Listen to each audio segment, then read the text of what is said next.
Assalamualaikum warahmatullahi wabarakatuh.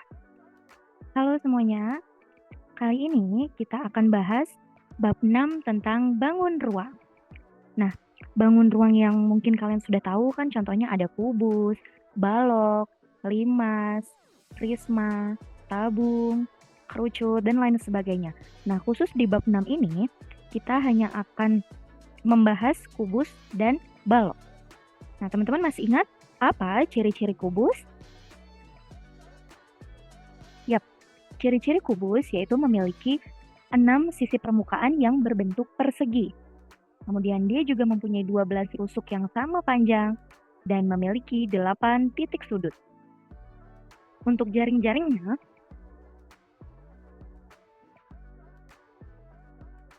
ini ada contoh beberapa jaring-jaring kubus, di mana jaring-jaring kubus itu terdiri dari 6 persegi yang saling berhubungan.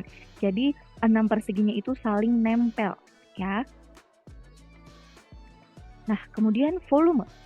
Volume kubus bisa dicari dengan sisi kali sisi kali sisi. Sisinya itu maksudnya di rusuknya itu, teman-teman. Ya.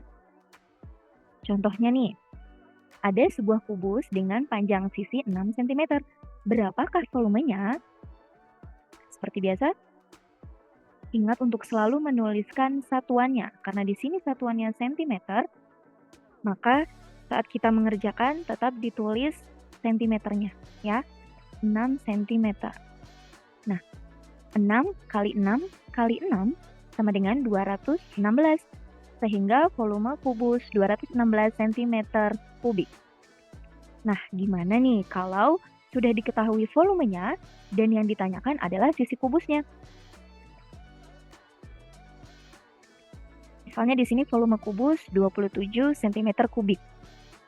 Nah, kita tulis lagi nih volume kubus sama dengan sisi kali sisi kali sisi. Atau sisi pangkat 3. Maka kita cari angka yang jika dipangkatkan 3 hasilnya 27. Maka bilangan itu adalah 3.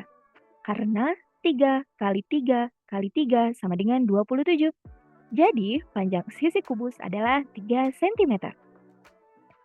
Gimana? Gampang kan? Lalu kita lihat sekarang ada contoh soalnya. Ada latihannya. Ada sebuah kubus dengan sisi 8 cm. Berapa volumenya? Nah, biasakan untuk menuliskan rumusnya dulu nih teman-teman. Kenapa? Supaya lama-lama nanti kalian hafal rumus dari volume kubus. Nah, karena sisinya tadi 8 cm, maka di sini kita bisa tulis 8 cm dikali 8 cm dikali 8 cm. Coba berapa ya hasilnya? 8 dikali 8 kan 64 nih. Nah, 64 dikali 8 berapa? Yap, 512 dan satuannya adalah cm kubik. Oke?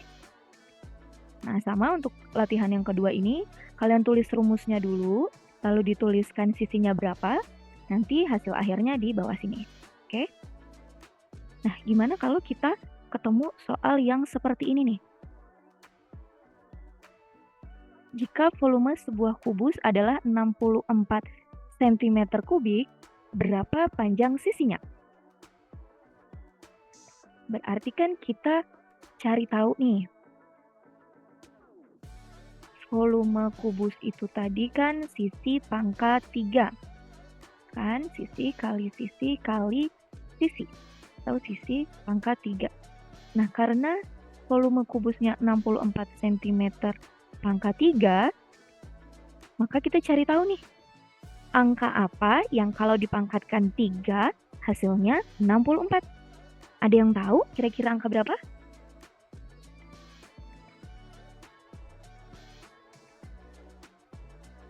Betul sekali, adalah angka 4. Karena 4 dikali 4 dikali 4 hasilnya 64. Oke? Jadi sisi dari kubus yang ini adalah 4 cm. Nah, kalau soal yang ini nih, Erika mempunyai dua buah kubus. Kubus pertama memiliki panjang sisi 4 cm. Dan kubus kedua memiliki panjang sisi 9 cm. Berapakah selisih volume kubus yang dimiliki oleh Erika? Berarti teman-teman harus cari tahu dulu nih, volume kubus pertama berapa, volume kubus yang kedua berapa, lalu dicari selisihnya. Oke? Nah, gimana kalau soal yang ini nih? Andi memiliki dua buah kubus. Kubus pertama dengan panjang sisi 6 cm, kubus kedua memiliki volume 8 kali lebih besar dari kubus pertama. Berapa panjang sisi pada kubus kedua? Nah, di sini sudah mulai cukup challenging ya jenis soalnya. Berarti kita harus cari tahu dulu nih, volume dari kubus pertama itu berapa? Ya, agar kita bisa tahu volume dari kubus keduanya. Volume kubus pertama, sisinya kan 6, berarti kita tulis dulu sisi kali sisi kali sisi. Berarti 6 kali 6 kali 6. Berapa ya? Betul sekali, 216 cm pangkat 3. Nah, di sini kita juga sudah tahu bahwa volume kubus kedua itu 8 kali lebih besar dari kubus yang pertama. Berarti volumenya di sini 8 kali volume kubus yang pertama tadi. Jadi 8 dikali 216. Berapa ya?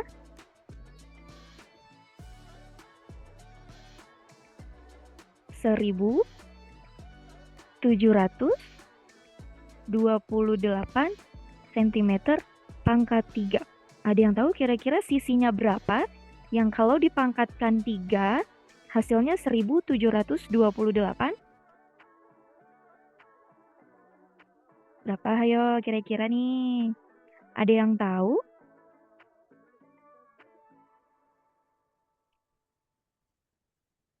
Miss Rani kasih clue, nanti dia lebih dari 10 sisinya.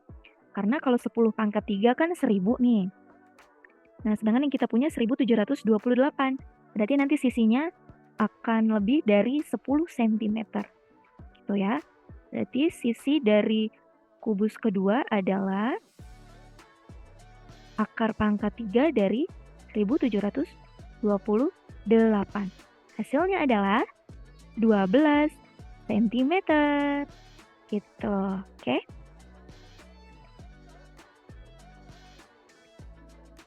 Nah, coba untuk soal yang terakhir tentang volume kubus yang ini nih, kalian kerjakan secara mandiri dulu, ya. Nanti kalau misalnya kita ketemu di sekolah, nanti Miss Rani akan tanya siapa yang udah ngerjain, oke? Boleh dicoba-coba dulu, nggak apa-apa, ya. Nah, sekarang kita masuk ke balok. Balok, ciri-cirinya itu memiliki 6 sisi permukaan yang berbentuk persegi atau persegi panjang. Sisi permukaan yang berhadapan memiliki bentuk dan ukuran yang sama. Balok, rusuknya sama kayak kubus tadi nih, ada 12. Dan titik sudutnya juga ada 8, sama seperti kubus. Nah, ini ada beberapa contoh dari jaring-jaring balok. Sekarang, volume balok. Kalau tadi volume kubus, sisi kali sisi kali sisi. Sekarang volume balok adalah panjang kali lebar kali tinggi. Atau bisa kita singkat T kali L kali T. Contoh soalnya. Ada sebuah balok dengan panjang 7 cm, lebar 3 cm, dan tinggi 2 cm. Maka volumenya berapa? Nah, kita tulis rumusnya dulu. Volume balok sama dengan P kali L kali T. Nah, kita masukin deh angka-angkanya. Panjangnya 7 cm, lebarnya 3 cm, tingginya 2 cm. Dikali seperti biasa, 7 dikali 3, 21. 21 dikali 2 adalah 42. Sehingga hasilnya 42 cm pangkat 3. Nah, contoh yang kedua. Jika volume sebuah balok adalah 150 cm kubik dan diketahui panjangnya 10 cm, lebarnya 5 cm. Berapa tinggi balok tersebut? Ada yang tahu kira-kira caranya gimana? Pertama, kita tetap tulis rumusnya dulu nih, teman-teman. Volume balok, panjang kali lebar kali tinggi. Lalu kita masukkan nih angka-angkanya. Jadi volume baloknya udah diketahui 150, panjangnya 10, lebarnya 5. Terus tingginya tetap kita tulis tinggi, karena kan belum diketahui ya. Lalu kita hitung nih, 10 dikali 5, 50. Pintar, berarti 50 dikali tinggi, hasilnya harus 150. Berarti ada yang tahu tingginya berapa? Betul, tingginya adalah 3 cm. Seperti ini nih caranya nih. Tinggi 150 dibagi 50. Sama dengan 3 cm. Oke? Kita lihat latihan soal. Seperti biasa ada sebuah balok dengan panjang 4 cm, lebar 2 cm, dan tinggi 10 cm. Berapa volumenya? Kita tetap tulis rumusnya dulu. Volume balok P kali L kali T. Maka kita tulis panjangnya 4 cm, lebarnya 2 cm, tadi tingginya 10 cm. Maka berapa volume baloknya? 4 dikali 2, 8. 8 dikali 10, 80. Oke, satuannya apa ya? Centimeter. Ya, centimeter pangkat 3 ya, atau bisa disebut centimeter kubik. Oke? Untuk contoh yang kedua, latihan soal yang kedua masih sama caranya. Yang ketiga juga masih sama. Nah, gimana kalau soal yang kayak gini nih? Ada sebuah balok dengan panjang 5 cm, lebar 2 cm, dan diketahui volumenya 120 cm kubik. Pertanyaannya, berapa tingginya? Caranya mirip-mirip kayak yang tadi kubus nih, teman-teman. Kita tetap tulis rumusnya dulu. Volume dari balok, tadi apa ya? Panjang kali lebar kali tinggi. Volume baloknya sudah diketahui 120 cm pangkat 3. Panjangnya sudah diketahui 5 cm, lebarnya 2 cm. Tingginya tetap kita tulis T aja nggak apa-apa. Nah, di sebelah kirinya tetap, maka kita bisa hitung nih 5 dikali 2, 10 cm dikali cm, jadinya cm pangkat 2 dikali tinggi. Oke? Nah, berarti cara mencari tingginya adalah 120 cm pangkat 3 dibagi 10 cm pangkat 2. Jadi tingginya adalah 12 cm. Oke, gampang kan? Nah, untuk soal yang ini nih. Sebuah bak mandi berbentuk balok dengan panjang 100 cm, lebar 50 cm, dan tinggi 60 cm. Jika bak mandi tersebut diisi air dengan ketinggian 40 cm, berapakah volume air dalam bak mandi tersebut? Coba nanti hasil akhirnya dalam satuan liter. Ya. Nah, hati-hati nih. Yang ditanyakan adalah volume airnya. Volume air ketinggiannya 40 cm. Sedangkan tadi tinggi si bak mandinya 60 cm kan? Berarti airnya nih nggak sampai penuh nih teman-teman. Jadi kalau menurut teman-teman, kita gunakan ukuran tinggi yang 60 cm atau yang 40 cm nih. Silakan dicoba di rumah ya. Nanti kalau kita ketemu di sekolah, boleh ditanyakan ke Miss Rani, oke? Nah, untuk soal yang ini nih. Balok A berukuran panjang 20 cm, lebar 7 cm, dan tinggi 5 cm. Balok B berukuran panjang 11 cm, lebar 4 cm, dan tinggi 18 cm. Yang ditanya adalah selisihnya. Maka kalian harus cari volume dari setiap balok A dan balok B, kemudian nanti dicari selisihnya. Volume yang lebih besar dikurangi volume yang lebih kecil, oke? Jangan lupa satuannya juga ya. Nah, selanjutnya kita akan pelajari juga bilangan pangkat 2 dan akar pangkat 2. Tenang, ini gampang kok. Apa sih bilangan pangkat 2 itu? Bilangan pangkat 2 adalah perkalian sebuah bilangan dengan bilangan itu sendiri sebanyak 2 kali. Ada contohnya nih. Ini cara penulisannya seperti ini ya teman-teman. 5 pangkat 2, ya bacanya 5 pangkat 2, artinya 5 kali 5 sama dengan 25. 17 pangkat 2. Nih penulisannya seperti ini. Artinya 17 dikali 17. Ingat ya, pangkat 2 itu dikali dengan angka itu sendiri. Jadi bukan dikali 2. Ya, tapi kembar 2 nih. 17 kali 17. Yaitu 289. Oke? Nah, di sini juga ada latihan soalnya nih teman-teman. 6 pangkat 2, artinya 6 dikali 6. Sama dengan 36. Kalau yang 11 pangkat 2 berarti 11 kali 11 ya. Jadi teman-teman kerjakan dengan cara, oke? Supaya semakin memahami arti dari pangkat 2 tuh apa sih gitu. Jadi jangan sampai keliru misalnya karena tidak terbiasa menuliskan caranya, nanti 13 pangkat 2 teman-teman malah kerjanya 13 dikali 2. Nah, itu belum tepat ya. Jadi 13 pangkat 2 artinya 13 dikali 13. Oke? Nah, silakan dihitung tanpa menggunakan kalkulator ya. Jadi sekalian melatih perkaliannya, oke? Nah, sekarang akar pangkat 2. Akar pangkat 2 itu sebenarnya kebalikannya dari pangkat 2, teman-teman. Nah, tadi kan kita udah tahu nih, kalau 5 pangkat 2 itu kan 25 ya. 5 dikali 5, 25. Berarti, nah yang ini dibaca akar pangkat 2 dari 25. Sama dengan 5. Ya, jadi kebalikannya nih teman-teman. Kalau akar pangkat itu simbolnya yang kayak gini. Oke, akar pangkat. Kalau akar pangkat 2 di depannya sini nggak perlu ditulis 2-nya ya. Tapi nanti sesudah ini kan kita belajar akar pangkat 3. Kalau akar pangkat 3 nanti di depan sini ada angka 3-nya, kecil gitu. Oke. Nah, gimana kalau kita ketemu suatu akar pangkat yang angkanya itu cukup besar, teman-teman? Nah, ini ada beberapa langkahnya.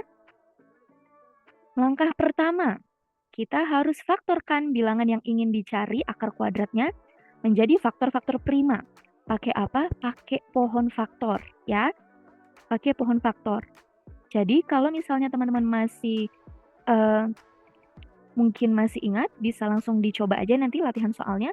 Kalau mungkin ada yang lupa, gimana cara mencari faktor prima dengan pohon faktor, bisa dibuka lagi bukunya, ya, catatannya, supaya lebih ingat lagi, supaya nanti kita lebih lancar lagi ngerjainnya, oke?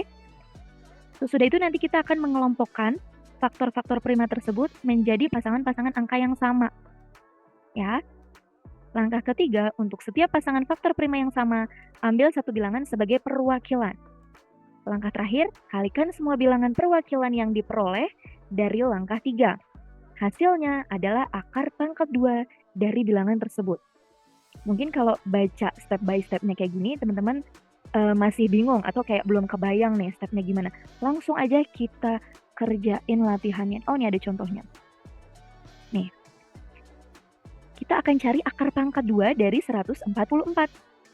Kita kan pakai pohon faktor nih, 144. Ingat, faktorisasi prima, bilangan prima itu kan 2, 3, 5, 7, 11, 13, 17, 19, dan seterusnya. Nah, jadi angka-angka ini nih yang nanti sebagai pembaginya, teman-teman. 144 bisa dibagi 2. Jadi berapa? 72. Tuh. Lalu dibagi 2 lagi, karena kan belakangnya masih bilangan genap nih, jadi masih bisa dibagi 2 lagi. Jadi berapa? 36. 36 dibagi 2, 18. Betul, 18 dibagi 2, 9. 9 dibagi 2, nggak bisa nih. Berarti kita nggak cocok kalau dibagi dengan angka 2. Kita coba dengan bilangan prima yang lain, yaitu angka 3. 9 dibagi 3 bisa kan? 9 bagi 3, yaitu 3. Nah, yang inilah faktor-faktor primanya, teman-teman. Ya. Faktorisasi prima. Nih, jadi 144, tadi kan awalnya 144 ya. Terus faktor primanya 2 kali 2-nya ada berapa nih? 1, 2, 3, 4. 1, 2, 3, 4, angka 3. Oke. Kita kan sudah cari faktorisasi primanya nih, ya kan? Lalu kita akan kelompokkan nih, teman-teman. Nih, Karena tadi kan akar pangkat 2. Jadi setiap 2 angka kembar, ya, kita keluarin dari si tanda akarnya. Ini setiap udah ada 2 angka kembar, kita kasih maju di depannya atau keluar dari akarnya. Terus ini juga nih kembar 2. Yang ini kembar 2. Oke. Jadinya 2 kali 2 kali 3. Berapa? 12. Pintar. Jadinya akar pangkat 2 dari 144 sama dengan 12. Oke. Gimana? Sudah mulai berproses ya untuk mencari akar pangkat 2? Untuk lebih memahaminya lagi, kita coba nih, yang ini nih. Akar pangkat 2 dari 225. Nah, sama pakai pohon faktor, nanti kita dapat faktorisasi primanya ini nih, teman-teman. Ya. Nah, tadi kan karena ini kita akar pangkat 2, jadi setiap ada 2 angka yang sama nih, angka 3 ada 2. Kita keluarin. Angka 5-nya juga ada 2, kita keluarin nih, kita tulis di sini. Jadi 3 kali 5, 15. Jadi akar pangkat 2 dari 225 sama dengan 15. Oke? Gimana kalau akar pangkat 2 dari 324? Sama, masih pakai pohon faktor. Silakan teman-teman coba cari ini pakai pohon faktor. Ya, Miss Rani sudah hitung dan Miss Rani temukan faktorisasi primanya seperti ini nih, teman-teman. Ya. Ingat setiap 2 angka yang sama, angka kembarnya ada 2 kayak gini. Kita coret, kita keluarin dari akar. Nih, angka 3 berarti kan? Nih. Gitu deh. Terus kita tinggal hitung perkaliannya. 2 dikali 3, 6. 6 dikali 3, 18. Sehingga akar pangkat 2 dari 324 sama dengan 18. Oke.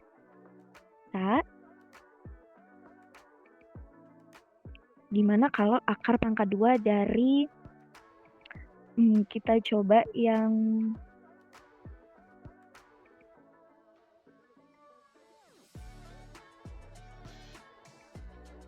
yang 441 deh boleh.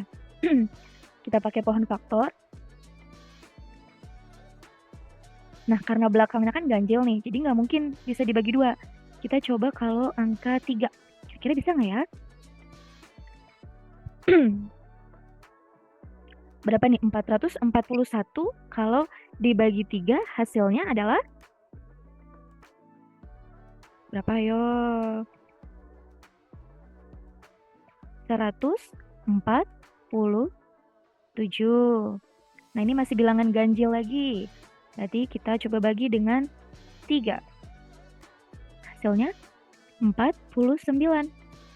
49 bisa dibagi 3 nggak ya? Tidak bisa. Dibagi 5 nggak bisa juga. Bilangan prima berikutnya angka 7. 49 bisa dibagi 7?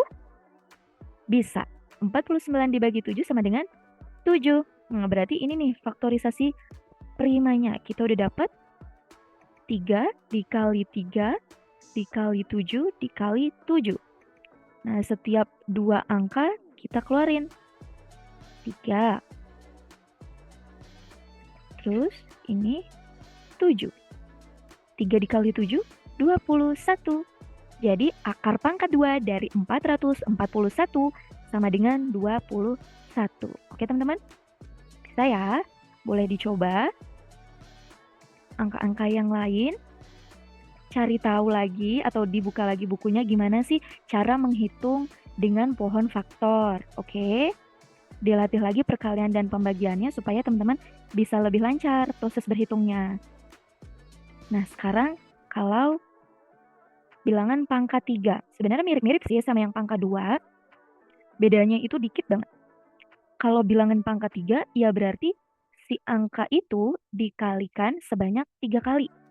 2 pangkat 3. Berarti dihubungkan dengan perkalian, 2-nya ditulis sebanyak 3 kali. 2 kali 2 kali 2. 2 kali 2 itu 4. 4 dikali 2, 8. Oke? 11 pangkat 3 artinya 11 dikali 11 dikali 11. Sama dengan 1331. Oke? Jadi teman-teman harus fokus ya. Nah, coba yang ini dikerjakan dengan cara 4 pangkat 3 berarti kan 4 kali 4 kali 4. Nah, hasilnya berapa? Dihitung tanpa menggunakan kalkulator. Sekarang akar pangkat 3.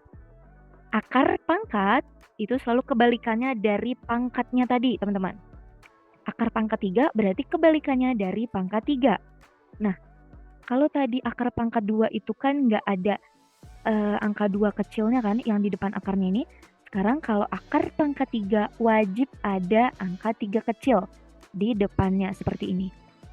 Oke. Nah, 2 pangkat 3 itu kan tadi 8. Berarti akar pangkat 3 dari 8 sama dengan 2. Oke. Jadi cara ingatnya atau cara mencarinya adalah kalian tahu dulu nih akar pangkat 3-nya suatu angka yang kalau dipangkatkan 3 hasilnya 8. Angka berapa ya? Oh, angka 2. Jadi akar pangkat 3 dari 8 sama dengan 2. Oke? Nah, gimana nih kalau misalnya nggak tahu suatu angka yang kalau dipangkatin 3? Step by stepnya mirip banget kayak tadi akar pangkat 2. Pakai pohon faktor lagi, cari faktorisasi primanya lagi. Nah, bedanya di sini nih teman-teman, bagian pengelompokannya. Ya, kalau tadi akar pangkat 2 setiap kembar 2 dicoret. Nah, karena ini akar pangkat 3, berarti setiap kembar 3 dicoret, dikeluarin nih jadi 2. Setiap kembar 3 dikeluarin lagi, gitu. Kebayang? Caranya mirip banget kayak akar pangkat 2 yang tadi. Kita langsung aja coba di sini. Nih, kalau 512. Oh, atau yang ini aja deh, 729 aja nih. 729 masih sama, kita cari pakai pohon faktor dulu. 729, karena dia itu kan ganjil, jadi nggak mungkin dibagi 2 ya teman-teman ya. Kita coba bagi 3. 729 dibagi 3, 243. Dibagi 3 lagi, 81. Dibagi 3, 27. Dibagi 3, 9. Dibagi 3, ya 3. Jadi 3-nya ada berapa nih? 1, 2, 3, 4, 5, 6. Jadi kita tulis di sini. 1, 2, 3, 4, 5, 6. Akar pangkat 3. Berarti setiap kita udah coret 3 angka yang sama seperti ini, baru kita tulis di sini. Ya. Terus coret lagi. Nih, ada 3 angka yang sama. 3. Oke, jadi 3 dikali 3, 9.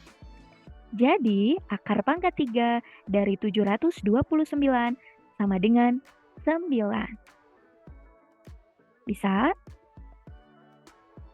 Jadi teman-teman, tolong dilancarkan lagi perkalian dan pembagiannya, ya, supaya teman-teman nanti bisa lebih cepat dan lebih satset lagi nih buat memproses akar pangkat 2 maupun akar pangkat 3. Oke?